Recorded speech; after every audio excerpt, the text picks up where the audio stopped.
যদি খারাপ লাগে তো এখান থেকে শিক্ষা নিয়ে কিছু যদি যান বাড়িতে যদি অন্ততপক্ষে আপনার মাথাটা খোলে যে না কোরআন শিখতে হবে, তাহলে সেটা আমি অনেক জন্য কিয়ামতের দিন বড় ফায়দা হবে। এখানে যে আসছি, মাহফিলে আসছি, সবার সাথে সবাইকে মিলাবেন না। এখানে আসছি খুব কষ্ট করে আসছি, এবং এই যে হাফেজ সাহেবরা যারা দাওয়াত দিয়েছে বলতে পারবে না যে 5 টাকা হুজুরের আগে 5 টাকা হুজুরের আগে পাঠাই দিয়েছে বিকাশে, বা হুজুরের গাড়ি ভাড়ার আগে পাঠাইছে। এই গাড়ি ভাড়াটা না নিয়ে এরপরে মাহফিলে আসি, কারণ এতটুকু ইমান আছে দ্বীনের দাওয়াত দিতে যাই, এটাও বিশ্বাস করি যে আমার হায়াতের গ্যারান্টি নাই, যে কোনো মুহূর্তে রাস্তাঘাটে অ্যাক্সিডেন্ট হতে পারি, ঠিক কিনা? তো যদি অগ্রিম আগে সাইডে জানিয়ে রাখি, তো আমি যদি রাস্তায় মারা যাই টাকাটা কে পৌঁছাবে? আমার কাছে হায়াতের গ্যারান্টি আছে। সম্মানিত হায়াতিন, আল্লাহ তাআলা বুঝার তৌফিক দান করেন বলি আমিন। তো আমরা এই মনে করেন আপনার হাতে যদি এই লিফলেটটা দেওয়া হয় যে এই লিফলেটে কি আছে, আপনি যদি সরাসরি কথা পড়তে না পারেন, তাহলে আপনি লিফলেট পাইলে লিফলেট আপনি পড়তে পারবেন? তাহলে রিডিং আপনি পড়তে পারবেন। এটা যদি বলা হয় যেটা ব্যাখ্যা করেন, আপনি ব্যাখ্যা আপনি কিছু বুঝবেন? ভাই আমার, আমি যে মূল কথাটা বুঝাতে চাই সেটা হলো এই, কোরআন শরীফই পড়তে পারি না আর তাফসীর শোনার জন্য আসি, তার মানে হলো আসলে বাংলাদেশে কোনো তাফসীর হয়? আসলে তাফসীর হয় না। কারণ তাফসীর হইলে পরে বাংলাদেশে যারা তাফসীর করেন, যেমন সৈয়দ কামালউদ্দিন আব্দুল্লাহ জাফরি হাফিজাহুল্লাহ বলি আমি, হুজুরের তাফসীর যদি কেউ শোনেন, অনেকে শুনেছেন, হুজুর আছেন, কিন্তু শিক্ষিত মানুষ ছাড়া, আবার সব শিক্ষিত না, কোরআন শিক্ষিত মানুষ ছাড়া তার তাফসীর বোঝা বড় কঠিন, ঠিক কিনা? যাই হোক, মূলত আমরা আসি সাধারণের মধ্যে কথাগুলো বলার জন্য। এই জন্য আমরা কোরআনও পড়ি, মাঝে মাঝে বাংলা ভাষায় বোঝানোর চেষ্টা করি। আল্লাহ তাআলা আমাদেরকে বোঝার তৌফিক দান করেন বলি আমি। কোরআনে কারীম শিক্ষা করা মুসলমানদের উপরে নফল না সুন্নাত? সবাই জবাব দিবেন। কোরআন শিক্ষা করা কি? কোরআন শিক্ষা করা কি? শুধু ফরজ নয়, ফরজে আইন, ফরজে সকল ফরজের আগের ফরজ, সকল ফরজের আগের ফরজ। বিশ্ব নবীর উপরে যখন কোরআন নাযিল হয়, যখন কোরআন নাযিল হয় আল্লাহর হাবিবের উপরে, প্রথম শব্দটা আল্লাহ কি বলছেন? কুল লা ইলাহা ইল্লাল্লাহ। নাকি আল্লাহ কি বলেছেন? প্রথম শব্দটা রাসূলুল্লাহর উপরে কি নাযিল হয়? ইকরা। প্রথম শব্দ কি ছিল? ইকরা, পড়ো। তার মানে পড়াটা সব কিছু বাদ দিয়া আল্লাহকে বিশ্ব নবীর উপরে ইকরা বিসমি রাব্বিকাল্লাযী খালাক কেন নাযিল করলেন? প্রশ্ন আসছে কখনো? এর মানে হলো, সম্মানিত হাজির, পৃথিবীতে ইসলাম ব্যতীত যতগুলো ধর্ম আছে, পৃথিবীর কোন ধর্ম জ্ঞান অর্জনকে, ইলম অর্জনকে এত বেশি প্রাধান্য দেয় নাই যত বেশি প্রাধান্য দিয়েছে ইসলাম। ইসলামের প্রথম কথাই হলো ইকরা বিসমি রাব্বিকাল্লাযী খালাক। ইসলামের প্রথম শব্দই হলো পড়ো। এই পড়ো, এটা হলো আমর। এটা কি? আমর, এটা ওয়ার্ডার। সুতরাং পড়তে হবে। উম্মতে মুসলিমের উপরে কোরআন পড়াটা, কোরআন শিক্ষা করাটা সব ফরজের আগে ফরজ, এমনকি ঈমান আনারও আগের ফরজ। কারণ ইমাম বুখারী রাহমাতুল্লাহ আলাইহি বুখারী শরীফের ভিতরে একটি বাব এনেছেন, বাবুল ইলমি ক্বাবলাল কওলি ওয়াল আমাল। বাবুল ইলমি ক্বাবলাল কওলি ওয়াল আমাল। তিনি আবার কোরআনে কারীমের দলিল দিয়েছেন, ফা'লামু আন্নাহু লা ইলাহা ইল্লাল্লাহ। সুতরাং আমি যেটা বুঝাতে চাই, আল্লাহর কোরআন তাম পৃথিবীর মুসলমানদের উপরে শিক্ষা করা, বিশুদ্ধভাবে সহি শুদ্ধ করে কোরআন শিক্ষা করা ফরজে আইন। শিখতেই হবে, না শিখলে নিজেকে মুসলমান পরিচয় দেওয়ার কোনো রাইট মুসলমানদের নাই, ঠিক কিনা? তাহলে 1 নম্বর আমরা আল্লাহর কোরআন শিখবো। এই হুকুমটা আল্লাহ রাব্বুল আলামিন বলেন, الذين آتيناهم الكتاب يتلونه حق تلاوته। আমি যাদেরকে কিতাব দিয়েছি, আমি যাদেরকে কোরআন দিয়েছি, যারা নিজেদেরকে পৃথিবীতে কোরআনওয়ালা বলে দাবি করে, মুসলমান বলে পরিচয় দেয়, এই কালেমা পড়নেওয়ালা মুসলমানদের 1 নম্বর দায়িত্ব হলো এই কোরআনের হক আদায় করে যথাযথভাবে এই কোরআনের তেলাওয়াত তারা শিখবে। তাহলে মুসলমানদের উপরে কোরআন শিক্ষা করা এটা 1 নম্বর ফরজ। 2 নম্বর, কোরআন শুধু শিখলেই হবে না। এই যে আমাদের ছেলেরা আজকে যারা পাগড়ি নিল, এই কথার মাঝখান দিয়ে আমি এটাও বুঝাই নেই, কোরআন কারীম শুধু সহিহ শুদ্ধ করে তেলাওয়াত করতে পারেন, এই যে আজকে হেফজ করলো, এইটাই শুধু কোরআনের প্রতি দায়িত্ব হয়, পরিপূর্ণ দায়িত্ব হয় না, মাত্র ইনফ্যান্ট ক্লাস বলি এটাকে।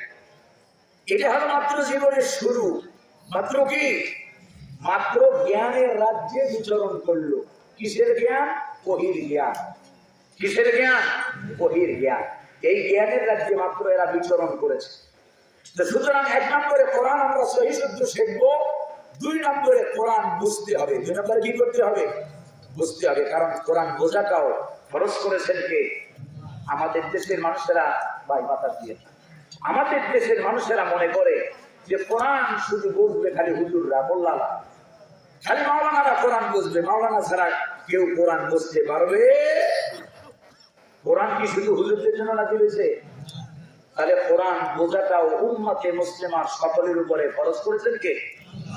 দলিল কি আল্লাহ রাব্বুল আলামিন বলেন, আল্লাহ রাব্বুল আলামিন বলেন, আফালা ইয়াতাদাব্বারুনাল কুরআনা ওয়ালাউ কানা মিন ইনদি গায়রিল্লাহ লাওয়াজাদু ফীহি ইখতিলাফান কাসীরা।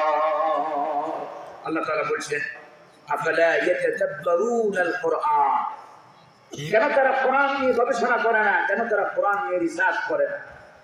ওই যে ক্যানট রিসার্চটা হলে কোরআন, কেন তারা কোরআন নিয়ে গবেষণা করে না?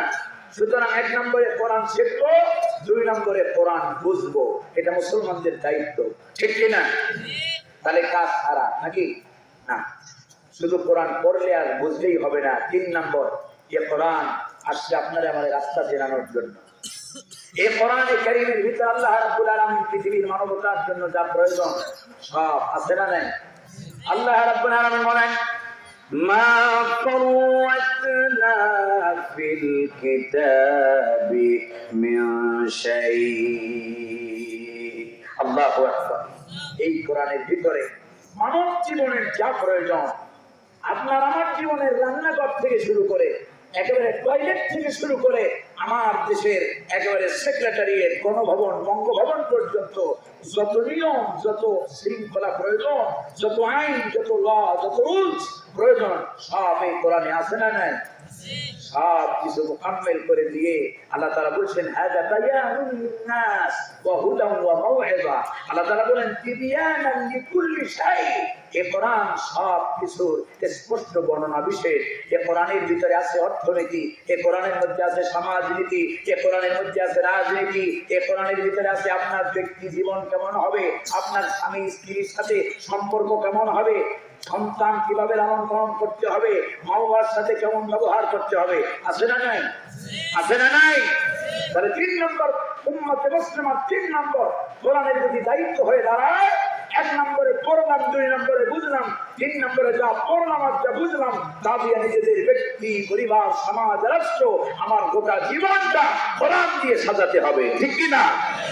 এই 3টা কাজ যদি উম্মতে মুসলিমা তাম পৃথিবীর মুসলমানেরা যদি নতুন উদ্যমে আবার শুরু করে দেয়, যেভাবে তারা করেছিল বিশ্বনবী মুহাম্মদুর রাসূলুল্লাহ সাল্লাল্লাহু আলাইহি ওয়াসাল্লামের জামানায়, হযরত আবু বকর, হযরত ওমর, হযরত উসমান, হযরত আলী রিদওয়ানুল্লাহি তাআলা আলাইহিম আজমাইন, তাদের জামানায় কোরআনকে মানুষেরা যেভাবে, কোরআন ছিল মুসলমানদের একমাত্র সংবিধান, কোরআন ছিল মুসলমানদের একমাত্র চালিকা শক্তি। কোরআনকে যদি আবার মুসলমানেরা সেইভাবে গ্রহণ করে, আল্লাহ রাব্বুল আলামিন আমাদেরকে গ্যারান্টি দিয়েছেন। কিসের গ্যারান্টি দিয়েছেন? আল্লাহ রাব্বুল আলামিন আমাদেরকে শান্তি আর নিরাপত্তার গ্যারান্টি দিয়েছেন। আল্লাহ রাব্বুল আলামিন বলেন, ফামান তাবিআ هداي فلا خوف عليهم ولا هم يحزنون الله أكبر فمن تبع هدايا আল্লাহ তাআলা বলছেন যারা নাকি এই কোরআনের অনেকগুলো নাম আছে তার ভিতরে একটা নাম হলো হুদা। কোরআনের নাম কি? আল্লাহ তাআলা বলছেন ফামান তাবিআ হুদায়া, যারা এই কোরআনের অনুসরণ করবে, এর মানে হলো এই কোরআন পড়বে, এই কোরআন বুঝবে, ফাহাল্লা হালালাহু ওয়া হারামা হারামাহু, কোরআনের হালালকে হালাল বলে মানবে, হারাম থেকে বেঁচে থাকবে। আল্লাহ তাআলা বলছেন ফালা খাউফুন আলাইহিম, তাদের কোনো ভয় থাকবে না, ওয়ালা হুম ইয়াহজানুন, আমার গোলামদের কোনো দুশ্চিন্তার কোনো কারণ। সকল ভয় আর দুশ্চিন্তা থেকে নাজাত দিবেন কে? শর্ত হলো কোরআন দিয়ে জীবন সাজাতে হবে। আজকে কোরআন ছেড়ে দিয়েছি আমরা, আজকে আমরা কোরআন থেকে কি শিরকে বলেছি দূর থেকে দূরে, যার কারণে আমাদের ভাগ্যাকাশে দুর্দিন। আজ তামাম পৃথিবীতে মুসলমান মার খায়। সিরিয়ায় মার খাইল কত বছর, ফিলিস্তিনে মার খাইতেছে আরো কত বছর যে খাইবে আল্লাহ ভালো জানে। আফগানিস্তানে মুসলমান মার খাইল, আমেরিকার হাতে খাইল 19 বছর। সম্মানিত হাজির, ইসলামিক পৃথিবীর মুসলমানদের রাষ্ট্রগুলো সব আর ষড়যন্ত্রের শিকার। এর ভিতরে এই পিছনে কারণ কি শুধুমাত্র ইহুদি খ্রিস্টানেরা? এর পিছনে কারণ আমরা, এর পিছনে কারণ কারা? আমরা কোরআন ছেড়ে দিয়া আমরা পাশ্চাত্য সভ্যতাকে ওয়েলকাম জানিয়েছি। আমরা আমাদের কোরআনের অর্থনীতি ভালো লাগে না, আমাদের লেনিনের দেওয়া অর্থনীতি ভালো লাগে, আমাদের মাওসেনের দেওয়া অর্থনীতি ভালো লাগে, আমাদের কোরআনের রাজনীতি ও কোরআনের রাজনীতির কথা বললে তো আবার আমাদের সমাজের অনেক নেতারা হুজুর যাই বলেন বলেন রাজনীতি রস করবেন না, ঠিক কিনা? কয় না? আমার সামনে কেউ কয় না, আমার সামনে কেউ কয় না। এ কোরআন রাম সকল কথা, কোরআনে যদি রাজনীতি না থাকবে তাহলে আল্লাহ রাব্বুল আলামিন নবীদের রাজনৈতিক জীবন আলোচনা করলেন কেন, ঠিক কিনা? কোরআন রাজনীতি দিয়ে ভরা। কোরআনে বলে রাজনীতি নাই, ইসলামে বলে রাজনীতি নাই। ইসলামের রাজনীতি যদি কেউ বিশ্বাস না করে তার ঈমান থাকবে না, থাকবে না, থাকবে না। মুহাম্মদ সাল্লাল্লাহু আলাইহি সাল্লামকে তুমি শুধু আলু আর রুটির নবী কইছো? মুহাম্মদ সাল্লাল্লাহু আলাইহি সাল্লাম তোমার শুধু নামাজ শিখানোর জন্য মুহাম্মদ সাল্লাল্লাহু আলাইহি সাল্লাম পৃথিবীতে আসে নাই, ঠিক কি না? মুহাম্মদ সাল্লাল্লাহু আলাইহি ওয়াসাল্লাম তিনি যেমন নামাজের ট্রেনিং দিয়েছেন আবার জিহাদের ট্রেনিং দিয়েছেন, ঠিক কি না? মুহাম্মদ সাল্লাল্লাহু আলাইহি ওয়াসাল্লাম যেমন একদিকে নবী, ঠিক তেমনি তিনি অন্যদিকে ছিলেন রাইসুল ওয়াজারা, প্রধানমন্ত্রী, অন্যদিকে ছিলেন রাইসুল জাইশ, সেনা প্রধানের দায়িত্ব পালন করেছেন, ঠিক কি না? সম্মানিত হাজির, মুহাম্মদ সাল্লাল্লাহু আলাইহি ওয়াসাল্লামের রাজনীতি কেন মজা লাগে না? সময় নাই, ভূমিকায় অনেক সময় নিয়ে নিয়েছি, বলতাম আপনাদেরকে এরা ইসলামের রাজনীতি স্বীকার কেন করে না জানেন? একটা দৃষ্টান্ত দিই। কিন্তু এরা ইসলামের রাজনীতি স্বীকার না করার পিছনে আমি একটা কারণ খুঁজে পাইছি। ইসলামের রাজনীতি যারা করে, ইসলামের রাজনীতি যারা করে, কথাগুলো খুব মনোযোগ দিয়ে বুঝবেন, বোঝার চেষ্টা করবেন। এই পৃথিবীতে দিনকে আল্লাহ দিনকে বিজয়ের রাজনীতি যারা করে পৃথিবীতে, তারা দেখবেন আঙ্গুল ধুইলে কলা গাছ হয় না। যারা ইসলামের রাজনীতি করে, বেগম পাড়ায়, লন্ডনে বেগম পাড়ায় কয়টা বাড়ি বানাইছে? একটা দেখান তো। এই দেশে ইসলামিক দলের নেতারা মন্ত্রী ছিল, এমপি ছিল, অনেক বড় বড় সিনিয়র মন্ত্রী ছিলেন, কয়টা বাড়ি আছে? নিজেদের থাকার বাড়িও ছিল না, বড় বাপের দেওয়া বাড়িতে থেকে এরপরে দুনিয়া থেকে বিদায় গেছে। এখনো তাদের ভার আছে, টিনের সালগুলো সব লাইরা বইরা গেছে, ঠিক কিনা? ইসলামের রাজনীতি এটা শেখায়। ইসলামের রাজনীতি কি শেখায়? সাইয়েদনা আবু বকর সিদ্দিক করেছেন ইসলামিক রাজনীতি, তিনি ইসলামিক পলিটিক্স, এবং তিনি ইসলামিক পলিটিক্সের দ্বিতীয় পার্সন। প্রথম পার্সনকে মুহাম্মদুর রাসূলুল্লাহ। খারাপ লাগতেছে আপনাদের? খারাপ লাগে? যদি কোরআন শুনতে খারাপ লাগে, বুঝতে হবে যার কোরআন শুনতে খারাপ লাগবে ওর শরীরের ভিতরে আব্দুল্লাহ ইবনে উবাই ইবনে সালুলের রক্ত প্রবাহমান, ঠিক কিনা? যাদের শরীরের মধ্যে ওই আব্দুল্লাহ ইবনে উবাই ইবনে সালুল মার্কা, ওদের রক্ত প্রবাহমান, তারা কোরআনের সমাজনীতি, কোরআনের রাজনীতি, কোরআনের অর্থনীতিকে তারা বিশ্বাস করে না, ঠিক কিনা? সেদিন এক নাস্তিক মার্কা এক রাজনীতিবিদকে দেখলাম, উনি বাংলাদেশে অন্যান্য ব্যাংকে ইসলামিক ব্যাংকিং সেক্টর চালু করেছে। আপনারা জানেন বাংলাদেশে যত বড় বড় সুদী ব্যাংক আছে, সিটি ব্যাংক আছে না, সিটি ব্যাংকে ইসলামিক শরিয়া ডিপার্টমেন্ট এখন খুলেছে, বলি আলহামদুলিল্লাহ। ইউসিবি ব্যাংক বলেন, যে কোনো ব্যাংক বলেন, অধিকাংশ ব্যাংকে এখন শরিয়া ভিত্তিক লেনদেন তারা চালু করেছে। কারণ এর পিছনে তারা দেখেছে এই বাংলাদেশে একটা মাত্র ব্যাংক ছিল ইসলামিক ব্যাংক, ঠিক কিনা? একটা মাত্র ইসলামিক ব্যাংক দেখেছে, ইসলাম আসিল বলে, ইসলাম মানছে বলে, কোরআনের নিয়ম দিয়া, কোরআনের অর্থনীতি দিয়া সাজাইছে বলে তাম পৃথিবীতে ইসলামিক ব্যাংক ছিল শ্রেষ্ঠ ব্যাংক, ঠিক কিনা? এমনকি এশিয়ার ভিতরে ইসলামিক ব্যাংক ছিল এক নাম্বার ওয়ান ব্যাংক। এইটা দেখা চিন্তা করছে সব তো শেষ, আমাদের ব্যবসা তো সব লাগে, সব ব্যাংক মিলিয়া যত গ্রাহক ইসলামিক ব্যাংকের একা আছে না। এই জন্য যত শকুনের নজর করেছে ওখানে, আল্লাহ তারা যেন এই ইসলামিক ব্যাংকটাকে আল্লাহ যেন হেফাজত করেন বলি আমি, আল্লাহ যেন তার কুদরত দিয়ে হেফাজত করেন বলি আমি। তাহলে যেটা বলতেছিলাম সেটা হলো, ওদের রাজনীতি মজা লাগে না, এর কারণ হলো ইসলামের রাজনীতি শেখায় দুইটে। কি শেখায়? দেখেন না, সাইয়েদনা আবু বকর সিদ্দিক রাদিয়াল্লাহু তাআলা আনহু, তিনি ধনাঢ্য ব্যবসায়ী ছিলেন। ইসলাম গ্রহণের প্রাক সময় হযরত আবু বকর সিদ্দিক কি ছিলেন? বড় ব্যবসায়ী ছিলেন, কাপড়ের ব্যবসা করতেন। হযরত আবু বকর সিদ্দিক রাদিয়াল্লাহু তাআলা আনহু সিদ্দিক আকবর। হযরত ওসমান জিন নুরাইন, তিনি মক্কার ভিতরে অনেক বড় মানের ব্যবসায়ী ছিলেন। এই জন্য হযরত ওসমানের নামে গনি শব্দ আছে না? গনি মানে কি? গনি মানে কি? এবারে আসেন আম্মা জান খাদিজাতুল কুবরা, আমাদের মা, আমাদের উম্মাহাতুল মুমিনদের জননী মা খাদিজাতুল কুবরা মক্কার মরুপ্রান্তরে সবচাইতে বড় বিত্তশালী মহিলা ছিলেন, ঠিক কিনা? ইসলামের রাজনীতিতে বিশ্বাস করলেন, আইনা সব দিয়ে দিলেন, ইয়া রাসূলুল্লাহ, যা আছে সব আপনার, যা আছে সরকার সব আপনার নেন, ইসলাম প্রতিষ্ঠা করেন, ইসলাম প্রচারের জন্য খরচ করেন।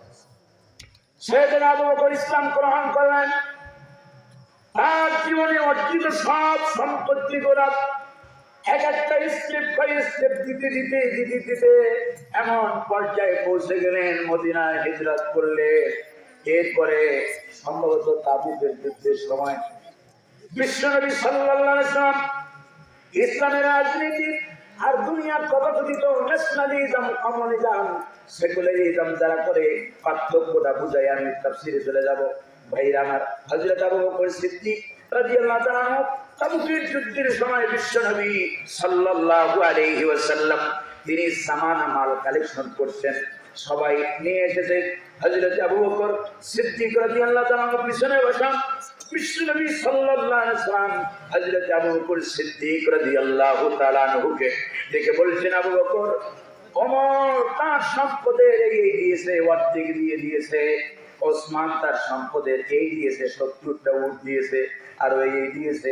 আবু বকর কোথায়? আবু বকর তুমি কি নিয়ে এসেছো আর কি বাড়িতে রেখে এসেছো? সেদিন আবু বকর বলছেন, ইয়া রাসূলুল্লাহ, ছোট্ট একটা পোটলা সামনে আগায় দিয়া হযরত আবু বকর বলছেন, ইয়া রাসূলুল্লাহ, ইয়া হাবিবাল্লাহ, জাগতিক সম্পদ বলতে যা বোঝায়, আমি আবু বকরের ঘরের ভিতরে জাগতিক সম্পদ যা ছিল সব এনে আমি বিশ্বনবীর কদম মোবারকে রেখেছি। রাসূলুল্লাহ বলছেন, আবু বকর ঘরে কি রেখে আসলো? হযরত আবু বকর বলছেন, ইয়া রাসূলুল্লাহ, ইয়া হাবিবাল্লাহ, আমার ঘরের ভিতরে আল্লাহ আর তার হাবিবের ভালোবাসা ছাড়া আর কোন সম্পদ নাই। সুবহানাল্লাহ। এই হলো ইসলামের রাজনীতি। হযরত আবু বকর সিদ্দিক খেলাফতে বসলেন, খলিফা হলেন, প্রেসিডেন্ট হলেন, মুসলিম জাহানের খলিফা হযরত আবু বকর সিদ্দিক যেদিন শপথ নিলেন, শপথের পরের দিন হযরত আবু বকর সিদ্দিক রাদিয়াল্লাহু তাআলা আনহু কাঠিয়ার বস্তা মাথায় নিয়ে তিনি চলছেন। প্রতিমধ্যে হযরত ওমর ইবনে আল খাত্তাব রাদিয়াল্লাহু তাআলা আনহুর সাথে দেখা। হযরত ওমর ইবনে আল খাত্তাব বলছেন, আমিরুল মুমিনিন, আপনার মাথায় বোঝা, আপনি কোথায় যান? হযরত আবু বকর বলছেন, ভাই ওমর, ঘরের ভিতরে আব্দুল্লাহ আছে, ঘরের ভিতরে আব্দুল্লাহর মা আছে, আমার পরিবার পরিজন আছে। হযরত আবু বকরের ছেলের নাম কি? আব্দুল্লাহ। হযরত আবু বকর সিদ্দিক বলছেন, ভাই ওমর, ঘরের ভিতরে খাবার নাই, কিছু নাই, আমি কি ছোট ব্যবসা করি, এই ব্যবসা যদি আমি না করি তাহলে আমার পরিবার তো অভুক্ত রাখতে হবে। হযরত ওমর রাদিয়াল্লাহু তাআলা পরামর্শ সভা রাখলেন, মজলিসে শোনার পরামর্শ ক্রমে হযরত আবু বকর সিদ্দিক রাদিয়াল্লাহু তাআলা নূর জন্য ইসলামিক স্টেটের এই বিভাগ থেকে, স্টেট ট্রেজারি থেকে, রাষ্ট্রীয় কোষাগার থেকে, বাইতুল মাল থেকে কিছু অংশ নির্ধারিত হলো। এই হলো ইসলামের রাজনীতি। আর দুনিয়ার রাজনীতি হলেন, আজ দেখেন না, এক একটা থানা পর্যায়ের নেতা পর্যন্ত কোটি crore crore crore million billion dollar America, London, Canada, Hong Kong, কুককুকে পাঠাইয়া তাদের দেশের ব্যাংকগুলো ভরে দিয়েছে, ঠিক কিনা?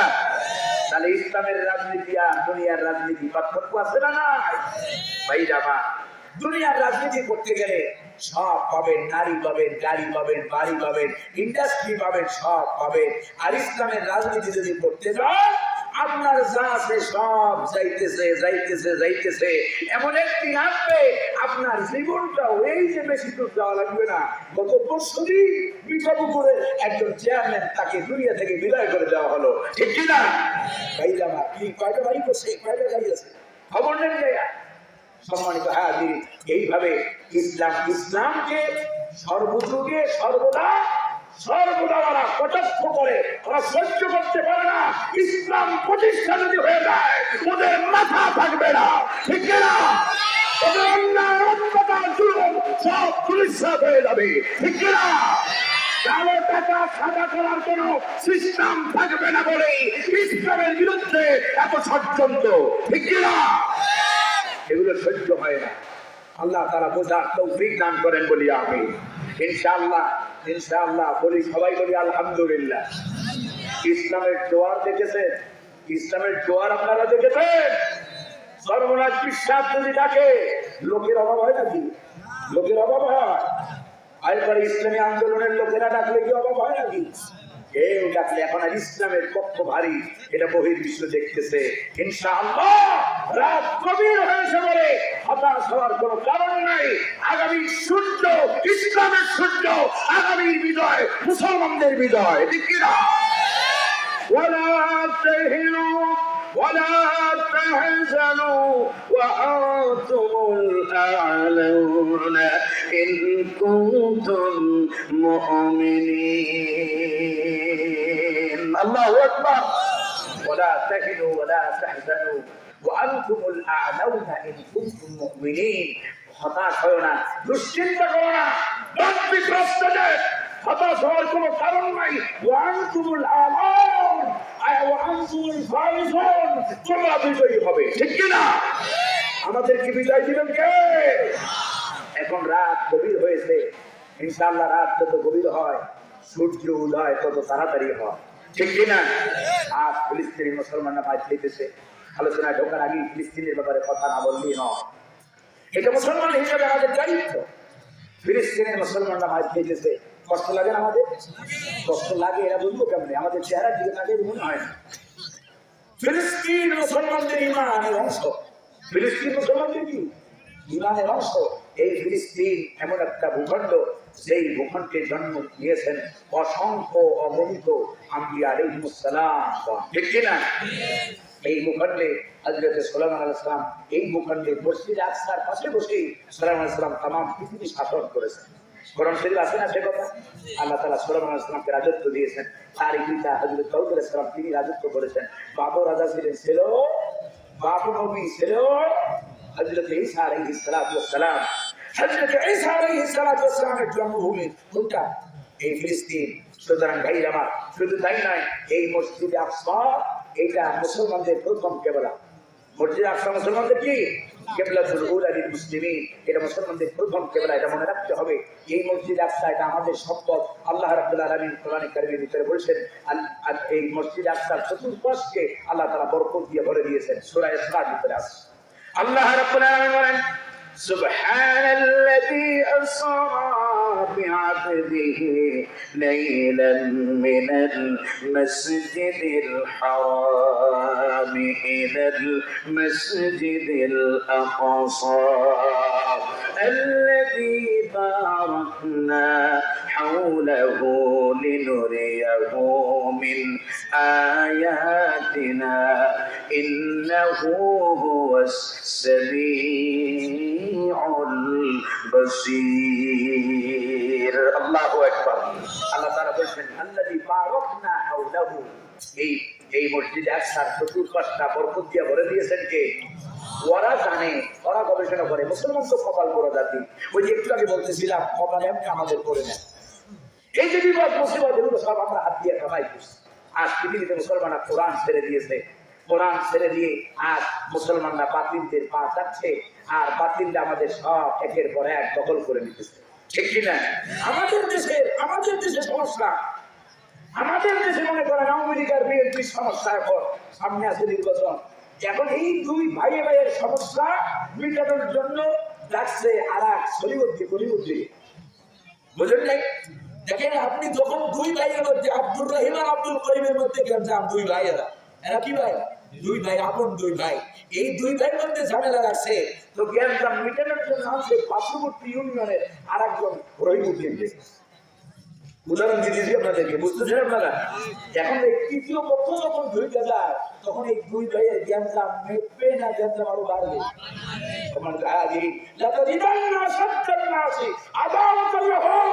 আল্লাহ তাআলা বলেছেন, নবী, এই ইহুদিরা, এই খ্রিস্টানেরা, এই মজুসিরা, এই মুশরিকেরা, এরা মুসলমানদের পশ্চিম কালেও বন্ধু হতে পারে। এরা কোনোদিন আপনার আমার উপকার করবে না, এরা নিজেদের উপকার করার জন্য নিজেদের চাঁদের সামনে বুঝাইবে, এই ষড়যন্ত্রে লিপ্ত, ঠিক না?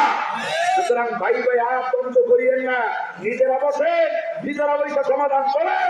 আমরা চাই আপনারা যেই সালাম আমরা সাধারণ মানুষ, আমরা চাই, আমরা আমাদের 5টি মৌলিক অধিকার চাই, ঠিক কিনা? আমরা আমাদের 5টি মৌলিক অধিকার চাই: খাদ্য, বস্ত্র, বাসস্থান, শিক্ষা, চিকিৎসা। এই 5টা মানুষের মৌলিক অধিকারকে নিশ্চয়তা যারা দেবে, এবং ইসলাম নেই দেশ, যেহেতু এই দেশের অধিকাংশ মানুষ কালেমা পড়নেওয়ালা মুসলমান, মুসলমানদের পক্ষে যারা থাকবে, আলেমদের পক্ষে যারা থাকবে, ইমামদের পক্ষে যারা থাকবে, আমরা বাংলাদেশের মুসলমান তাদের পক্ষে থাকবো ইনশাআল্লাহ, ঠিক না? সম্মানিত হাজির, আল্লাহ তাআলা জাতিকে বোঝার তৌফিক দান করেন বলি আমি। এবং সলমান এই সংকট সমাধানের জন্য আমেরিকার কাছে আর ভারতের কাছে দৌড়ে এলাম না, নিজেদের সমস্যা নিজেদেরকে মেটাতে হবে। আমি বলতেছিলাম ফিলিস্তিনের কথা, মাঝখানে আসলো তাই বললাম, কারণ এই কথাগুলো বলাটাও আমাদের দায়িত্ব, ঠিক কিনা? কিয়ামতের দিন আল্লাহ তাআলা আমাদেরকে জিজ্ঞেস করবেন, কুল্লুকুম রাইন ওয়া কুল্লুকুম মাসউলুন আন রাইয়াতিহি। এই মাইক এখানে দেওয়া হয়েছিল তোমারে কুড়িগ্রামের, এটাকে কোন থানা? এটা রাজীবপুর। এই রাজীবপুরের মাইক তোমাকে দেওয়া হয়েছিল 7 তারিখ, নভেম্বরের 7 তারিখ 2023 সালে। তুমি মাইক পাইয়া নিজের ঢোল পিটাই আসছো না জাতির কল্যাণের কথা বলে আসছো, ঠিক কিনা? এদিন জবাব দেওয়া লাগবে না? এই জন্য ওলামাদের উচিত দেশের সমস্যা, ইসলামের সমস্যা কোথায়, সমাধান কোথায়, এগুলো বয়ান করা, ঠিক কিনা? সম্মানিত হাজির, আল্লাহ বোঝার তৌফিক দান করেন। তো বলতেছিলাম ফিলিস্তিনের মুসলমানদের কথা। আজ ফিলিস্তিনে যে দুর্যোগ দেখা দিয়েছে, এই দুর্যোগ, ওরা আমেরিকা, এই পৃথিবীতে এত নিকৃষ্ট জাতি, ওরা মানবতার স্লোগান দেয়। কিসের স্লোগান দেয়? হিউম্যানিটির কথা বলে। আর পৃথিবীতে যত মানবতা বিধ্বংসী কাজ এই আমেরিকা করে। কথা বুঝেছেন আমার? এই পৃথিবীতে যত নিকৃষ্ট মানবতা বিরোধী যত কাজ এই আমেরিকা করে, এই ইসরায়েল করে, আর উপরে ভাব করে যে এরাই সবচেয়ে মানবতা লোক, ঠিক কিনা? আল্লামা ইকবাল খুব সুন্দর করে বলছেন, কি বলছেন শোনেন। আল্লামা ইকবাল বলেন, ये हाल तेरा जाल है, ये हाल तेरा जाल है, मकसूद तेरा माल है, ये हाल तेरा जाल है, मकसूद तेरा माल है, लाखों को अंधा कर दिया। এই যে ভান ধরছে, আসলে এই ভান হলো ওদের ভণ্ডামি, ঠিক কিনা? এগুলো কি ভণ্ডামি। এর মধ্য দিয়ে ওদের আসল উদ্দেশ্য হলো মানুষের বোকা বানায়া, মুসলমানদের বোকা বানায়া ওদের আসল নিজেদের উদ্দেশ্য হাসিল করা, ঠিক কিনা? আল্লাহ তাআলা মুসলমানদেরকে বোঝার তৌফিক দান করেন। এখনো যদি না বুঝি, ভবিষ্যতে আরো বিপদ আমাদের আছে, ভবিষ্যতে বিপদ আমাদের কি আরো আছে, কারণ বিপদ আমাদের নিজেদের হাতের কামান। আল্লাহ রাব্বুল আলামিন বলেন, وما أصابكم من مصيبة فبما كسبت أيديكم ويعفو عن كثير। الله أكبر। আল্লাহ তাআলা বলছেন, وما أصابكم من مصيبة, যে বিপদ মুসিবতে তোমরা পড়ো সব তোমাদের নিজেদের হাতের কামাই। ظهر الفساد في البر والبحر بما كسبت أيدي الناس, জলের স্থলে যে বিপদ তোমাদের উপরে পতিত হয় সব মানুষেরা তোমাদের নিজেদের হাতের কামাই। সুতরাং ভাইয়ের আমার, আগে ফিলিস্তিনের দুর্দিনে যে কথা বলতে চাই, আল্লাহ রাব্বুল ইজ্জাত ওয়াল জালাল আমাদের মুসলমানদের এখন বর্তমান ফাআলা কুল্লি মুসলিমিন, প্রতিটি মুসলমানের দায়িত্ব হলো এই ইসরায়েলের বিপক্ষে এবং ফিলিস্তিনের পক্ষে মুসলমান তামাম পৃথিবীর মানুষের জনমত তৈরি করা, ঠিক কিনা? এই জন্য মসজিদের মেম্বারে যারা আছি, আমাদের হুজুরদের তো এই মাইক আর মসজিদের মেম্বার ছাড়া আর কোনো গতি নেই। এই জন্য উচিত হবে মসজিদের মেম্বার থেকে ফিলিস্তিনের পক্ষে, মুসলমানদের পক্ষে কথা বলা এবং মাহফিলের মঞ্চে ফিলিস্তিনের পক্ষে, মুসলমানদের পক্ষে কথা বলা। আর 2 নম্বর, যাদেরকে আল্লাহ অর্থ দিয়েছেন, যাদেরকে অর্থ দিয়েছেন, অর্থওয়ালাদেরকে তাদের দায়িত্ব হলো যতটুকু পারি অর্থ দিয়া এই মুসলমানদের দুর্দিন, কি করুন দশা, কি করুন অবস্থা, এটা চোখে দেখা যায়, কি ভয়ঙ্কর দৃশ্য, এটা দেখা যায় না। এই জন্য আল্লাহ তাদেরকে অর্থ দিয়েছেন, অর্থ দিয়া তাদেরকে যেমনি হোক সহযোগিতা করবো। ফিলিস্তিনের রাষ্ট্রদূত আছেন বাংলাদেশে, ফিলিস্তিনের যে হাই কমিশন আছে সেখানে যোগাযোগ করে, যাদেরকে আল্লাহ অর্থ দিয়েছেন আর্থিক সহায়তা আমরা করবো। 3 নম্বর, যারা চিকিৎসক আছে, যারা ইমানদার চিকিৎসক, তাদের দায়িত্ব হলো এই মুহূর্তে দেখেন হাত নাই, পা নাই, বোমায় হাত উড়ে গেছে, পা উড়ে গেছে, শরীরের অর্থে অর্ধাংশ উড়ে গেছে, এরপরে হসপিটালগুলোতে কাতরাচ্ছে, কি করুণ অবস্থা হচ্ছে গাজার মুসলমানদের। এই অবস্থায় যারা চিকিৎসা দিতে পারেন তারা সেখানে চিকিৎসার জন্য চেষ্টা করবেন, চিকিৎসা সরঞ্জাম সেখানে পাঠানোর চেষ্টা করতে হবে। এটি একজন আরবের বড় একজন শায়েখ, তিনি বলেছেন, আমি আপনাদেরকে বাংলায় তর্জমা করে শোনালাম, এটা আমাদের দায়িত্ব। আল্লাহ তাআলা আমাদেরকে দায়িত্ব পালনের তৌফিক দান করেন বলি আমিন। দেখেন, আজ পৃথিবীতে, আমি গত রাতে বলেছিলাম, পৃথিবীতে সরকার আর প্রধানগুলো মুসলিম রাষ্ট্রে বসে আছে, সবগুলো ইউরোপ, আমেরিকা আর ইসরায়েলের দালালেরা। কথা বুঝেছেন? মুসলিম রাষ্ট্রগুলোতে সব জায়গায় বসে আছে এই ইসরায়েল আর আমেরিকা, নাচনেওয়ালা পুতুল। যার কারণে ইসরায়েলকে সমর্থন করার জন্য, ইসরায়েলকে সাপোর্ট দেওয়ার জন্য আমেরিকা যদি তাদের সৈন্য পাঠাতে পারে, আমেরিকা যদি তাদের সমরাস্ত্র পাঠাতে পারে, তাহলে মুসলমান কোন রাষ্ট্র পাঠাইছে? ফিলিস্তিনে পাঠাইছে? পাঠায় নাই। সম্মানিত হাজির, মুসলমানদের এই ভালোবাসা হচ্ছে লোক দেখানো ভালোবাসা, মুখে বলতেছে, এটা আমি বলি হুসাইনি ভালোবাসা। কি ভালোবাসা? হুসাইনি ভালোবাসা। যদি সম্মানিত হাজির এই ভালোবাসা দিয়া ইসলামের তেমন কোনো উপকার হবে না। মুসলমানদের ঐক্যবদ্ধ ভাবে এই কাফেরদের মোকাবেলা করতে হবে, ঠিক কিনা? সর্বশেষ সর্বোপরি মুসলমান আমরা যারা কিচ্ছু করতে পারবো না, না অর্থ আছে, না আমরা কিছু করতে পারবো, আমরা সর্বশেষ যেটা বেশি পারবো সেটা হলো আল্লাহর কাছে দোয়া করতে, ঠিক কিনা?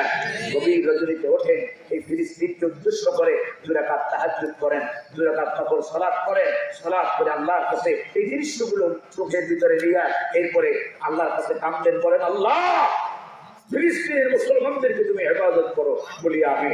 আল্লাহ যেন মসজিদ আকসাকে আবার মুসলমানদের হাতে ফিরে দেয় বলি আমি। সম্মানিত হাজিরিন, মসজিদ আকসা বিশ্বনবী সাল্লাল্লাহু আলাইহি ওয়াসাল্লামের মেরাজ। আল্লাহ রাব্বুল আলামিন রাসূলকে মক্কা থেকে, হারাম থেকে মসজিদ আকসা পর্যন্ত সফর করেছেন এবং ওই মসজিদ আকসার ভিতরে বিশ্বনবী অন্যান্য নবীদেরকে নিয়ে বিশ্বনবী ইমামতিতে 2 রাকাত সালাত আদায় করেছেন, ঠিক কিনা? সুতরাং এই ইতিহাস, এই ঐতিহ্য ওরা মুছতে চায়। আল্লাহ রাব্বুল আলামিন যেন মুসলমানদের হাতে আবার আমাদের বাইতুল মাকদাসকে তুলে দেন বলি আমি। আল্লাহর কাছে দোয়া করি, আল্লাহুম্মা আনকিদিল মসজিদুল আকসা। আল্লাহ, আপনি এই মুতাদিদ, এই দলিল, এই বোমা পত্রস্ত মাকদুম অভিশপ্তদের হাত থেকে মুসলমানদের মসজিদ আকসাকে আপনি হেফাজত করেন বলি আমিন। সম্মানিত হাজিরিন, কষ্ট হইতেছে আপনাদের? কষ্ট হইতেছে? তাফসীরে যাব না শেষ করে দেব? করুন আমার সাথে। আউযু বিল্লাহি মিনাশ শাইতানির রাজীম। বিসমিল্লাহির রাহমানির রাহিম। ওয়াল আসর ইন্নাল ইনসানা লাফী خسر إلا الذين آمنوا وعملوا الصالحات وتواصوا بالحق وتواصوا بالصبر. صدق الله العلي العظيم وصدق رسوله النبي الكريم. সম্মানিত হাজিরিন, আমি কোরআনে কারীমের 30 নম্বর পারা ছোট্ট একটা সূরা, 103 নম্বর সূরা, সূরাতুল আসর আপনাদের খেদমতে তেলাওয়াত করেছি। যেহেতু সময় বেশি নাই, এখান থেকে বের হয়ে আবার আমাকে চলে যেতে হবে। আগামীকালকের মাহফিল হলো রাজশাহী গোদাগাড়ি, চাপাইয়ের একেবারে খুব কাছাকাছি। তো যাই হোক, লম্বা রাস্তা। আবার দোয়া করবেন মালিক যেন আল্লাহর কোরআনের জন্য, আল্লাহর দ্বীনের জন্য এই শরীরটার ভিতরে আল্লাহ যেন সুস্থতার নিয়ামত দিয়া ভরে দেন বলি আমিন। সম্মানিত হাজির, তাফসীরে আমি যাব। তার আগে আমি 2টা মিনিট আপনাদের থেকে নিতে চাই। এই যে মাদ্রাসার ছাত্ররা আজকে 7 জন পাগড়ি নিল, এতে আপনারা খুশি না বেজা? কম না বেশি? তাহলে জোরে একবার বলেন আলহামদুলিল্লাহ। এই মাদ্রাসা দ্বীনী প্রতিষ্ঠানগুলোকে সহযোগিতা করার দরকার আছে না নাই? আছে না নাই? সম্মানিত হাজিরিন, এই প্রতিষ্ঠানগুলো যদি আপনি আমি সহযোগিতা না করি, যদি আপনি আমি ওই যে ওটা শুরু করে দিছে বুঝছে যে হুজুরে না, আমি কালেকশনের বক্তা নই, আমাকে বলা হয়নি। আজ এখানে আসার পরে আমাকে বলা হয়েছে, কারণ আল্লাহ তাআলা কোরআনে বলেছেন তোমাদের সামনে যখন কোরআন পড়া হবে ফাসতামিউ লাহু ওয়া আমসিকু লাআল্লাকুম তুরহামুন। ফাসতামিউ লাহু, অত্যন্ত মনোযোগ দিয়ে, অ্যাটেনশন প্লিজ বলে না ইংরেজিতে, অত্যন্ত মনোযোগ দিয়ে। কারণ মানুষ যে বক্তব্য আমি দিই, এটা যদি আপনি এটাকে কি বলে ইংরেজিতে বলে লিসেনিং, হিয়ারিং, আন্ডারস্ট্যান্ডিং, এই 3টা বৈশিষ্ট্য যদি কোথাও না থাকে তাহলে আপনি কিচ্ছু বুঝবেন। আমাদের দেশের অবস্থা হলো, আমরা আসি কোন রকম তালবাহানা, নানান অঙ্গভঙ্গি, নানান কিছুর মাধ্যমে আমরা নিজেদেরকে পেশ করি, কখনো ছন্দ মিলাই, কখনো গান গাই। আর বিশেষ করে এখন যারা কোরআন এবং হাদিস কেন্দ্রিক কথা বলেন, তাদের মর্যাদা বাংলাদেশে নাই বললেই চলে, ঠিক কিনা? সম্মানিত হাজিরিন, এটা হলো, আমি বলি আমার ভাষায়, ওলামায়ে কেরাম এখানে আছেন, এটি হলো হাযিহি আলামাতুস সাআ। এটা কিয়ামতের একটা আগের লক্ষণ, পূর্ব লক্ষণ। এটা আলামাতুস সুগরা। কিয়ামতের আগে যারা মানুষেরা জাতি জাহেলদেরকে ফকিহের আসনে বসাবে। মেট্রিক পাস করে নাই, আন্ডার মেট্রিক, আমি দেখেছি এই উত্তরবঙ্গে আছে আন্ডার মেট্রিক পাস করে নাই, অথবা বাংলাদেশের কোন রকম মিজান বা তাইসি বা কমজেনামা করছে, এগুলা কিছু বইরা বিশাল ইন্টারন্যাশনাল বক্তা হয়ে গেছে আছে। আবার জাতির কাছে তারা যখন দাওয়াত নিতে যায়, এদের বাংলা ইংলিশ গান সারা রাত দিন মিলে শুইনা, সেইটারে মুখস্থ কইরা, সেইটা দিয়ে আবার আর একটা সঙ্গীত বানায়া এরপরে মাহফিলে ছাড়ে, আছে না? এরপরে তারা হলো ভাইরা ইন্টারন্যাশনাল মুফাসসিরে পড়া, কোরআন শরীফ যখন পড়তে যায় তার সবগুলো ভাঙিয়ে যায়। গত বছর দেখা হয়েছিল এই কোনো এক চরে, সম্ভবত সিরাজগঞ্জের এই পাশে। তো তাকে আমি অনেক সময় বলি যে ভাই, অন্তত পক্ষে কোরআন পড়েন, তর্জমা করেন, কোরআন পড়েন, তর্জমা করেন, জাতির উপকার হবে, ঠিক কিনা? অসংখ্য অগণিত মানুষেরা কোরআন কারীম এমন একখানা কিতাব যেটা শুনলে পরে মানুষের ঈমান বেড়ে যায়, ঠিক কিনা? আল্লাহ তাআলা বলেন ওয়া ইযা তুলিয়াত আলাইহিম আয়াতুহু যাদাতুহুম ঈমানাও ওয়া আলা রাব্বিহিম ইয়াতাওয়াক্কালুন। আল্লাহু আকবার। যখন তাদের সামনে, ইমানদারদের সামনে কোরআন পড়া হয়, যাদাতুহুম ঈমানান, ইমানদারদের ঈমান বেড়ে যায়। ওয়া আলা রাব্বিহিম ইয়াতাওয়াক্কালুন। আর এই কোরআনের মঞ্চের মাধ্যমে, কোরআন শোনার মাধ্যমে আমার ইমানদাররা কেবলমাত্র শুধুমাত্র আমি আল্লাহর প্রতি ভরসা করতে শেখে। কন্যা সুবহানাল্লাহ। এই ওয়াজ মাহফিলের মাধ্যমে আমাদের ঈমান মজবুত করতে হবে। এইটা আমি বলি, এখানে ছাত্র আর শিক্ষকের সম্পর্ক, এছাড়া আর কোনো সম্পর্ক আমি দেখি না। ছাত্র আর শিক্ষক বুঝলেন, শিক্ষক যিনি একজন লেকচার পেশ করেন, আর যারা সামিঈন শ্রোতাগণ, যারা জ্ঞান এখানে যারা আছে তারা জ্ঞান আহরণের জন্য আছে। এখান থেকে যদি আপনি কিছু নিয়ে না যেতে পারেন, শুধু কানের খোরাক দিয়া আপনার রুহের খোরাক হবে। আল্লাহ রাব্বুল আলামিন আমাদেরকে বোঝার তৌফিক দান করেন বলি আমি। সম্মানিত হাজিরিন, এই জন্য আশা করি আপনারা এই কুড়িগ্রামের মানুষ ইসলাম প্রিয়, দ্বীন প্রিয়, আল্লাহ তাওহীদ প্রেমী, আশা করি আপনারা কোরআনের মহব্বত আমাদের সবার হৃদয়ে আছে না নাই? কম না বেশি? আশা করি বেশি। তো যাই হোক, আমি প্রথমে কয়েকটা বিষয়ে ইন্ট্রোডাকশনের ভূমিকাতে 3টা বিষয়ে কথা বলে এরপরে আমি মূল তাফসীরে যাব। ওমা তাওফীক ইল্লা বিল্লাহ, আলাইহি তাওয়াক্কালতু ওয়া ইলাইহি রাব্বুল আরশিল কারীম, হাসবুনাল্লাহু ওয়া নি'মাল ওয়াকিল, নি'মাল মাওলা ওয়া নি'মান নাসীর। 1 নম্বর, মাহফিলের নাম দেওয়া হয়েছে তাফসীরুল কোরআন মাহফিল, ঠিক কি না? আমার কথায় জবাব দিন, মাহফিলের নাম কি? তাফসীরুল কোরআন মাহফিল। কোরআনের তাফসীর হবে এখানে। আচ্ছা, তাফসীরে যাওয়ার আগে জিজ্ঞেস করতে চাই, আপনারা সবাই কোরআন শরীফ পড়তে পারেন? সবাই কোরআন শরীফ পড়তে পারি আমরা? কোরআন শরীফ পড়তে সহি শুদ্ধ করে কোরআন শরীফ পড়তে পারি না কারা? হাতটা দেখি। আল্লাহর জন্য হাত দেখান, লজ্জা লাগে? যারা পারেন তারা হাত তুলবেন না, যারা পারেন না তারা হাত তুলবেন। একটু লজ্জা খান, আপনি দেখান আপনার হাত, আল্লাহরা দেখান যে আল্লাহ আমি পারি না, আমার করার তৌফিক দাও বলি আমি। তাহলে এই যে দেখেন, হাত বেশি উঠছে না কম উঠছে? এই মানুষগুলো তাফসীর শুনতে আসছেন।